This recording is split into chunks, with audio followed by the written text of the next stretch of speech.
ഒരു കാപ്പി കുടിക്കാൻ ഇത്രയൊക്കെ പഠിക്കേണ്ടതുണ്ടോ? ഉണ്ടെന്നാണ് കാപ്പി വിദഗ്ധരുടെ അഭിപ്രായം. കാപ്പി കുടിക്കാനായി 3 സ്റ്റെപ്പുകൾ തന്നെ അവർ എണ്ണി പറയുന്നുണ്ട്. സ്മെൽ, സ്ലർപ്പ്, ലൊക്കേറ്റ് എന്നിവയാണവ. പ്രധാനമായും 4 രുചികൾ മാത്രമാണ് നമ്മുടെ നാവിന് തരാൻ കഴിയുന്നത്. എന്നാൽ 1000ഓളം ഗന്ധങ്ങളെ തിരിച്ചറിയാൻ നമ്മുടെ മൂക്കിന് കഴിയും. അതുകൊണ്ട് തന്നെയാണ് ആദ്യം സ്മെല്ല് ചെയ്യാൻ പറയുന്നത്. 3 വിരലുകൾ കാപ്പി കപ്പിന് മുകളിൽ വരുന്ന രീതിയിൽ പിടിച്ചാണ് സ്മെല്ല് ചെയ്യേണ്ടത്. രണ്ടാമത്തെ സ്റ്റെപ്പാണ് സ്ലർപ്പ്. അതായത്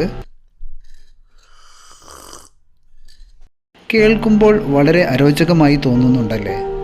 എനിക്കും തോന്നുന്നു. എന്നാൽ ഇങ്ങനെ ചെയ്യുന്നതിലൂടെയാണ് കാപ്പിയുടെ യഥാർത്ഥ രുചി നമുക്ക് മനസ്സിലാവുന്നത്.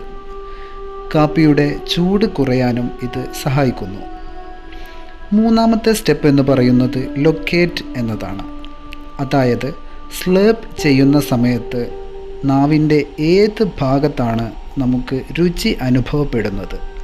ചിലർക്ക് നാവിൻ്റെ അറ്റത്താവാം, ചിലർക്ക് നടുവിലാവാം.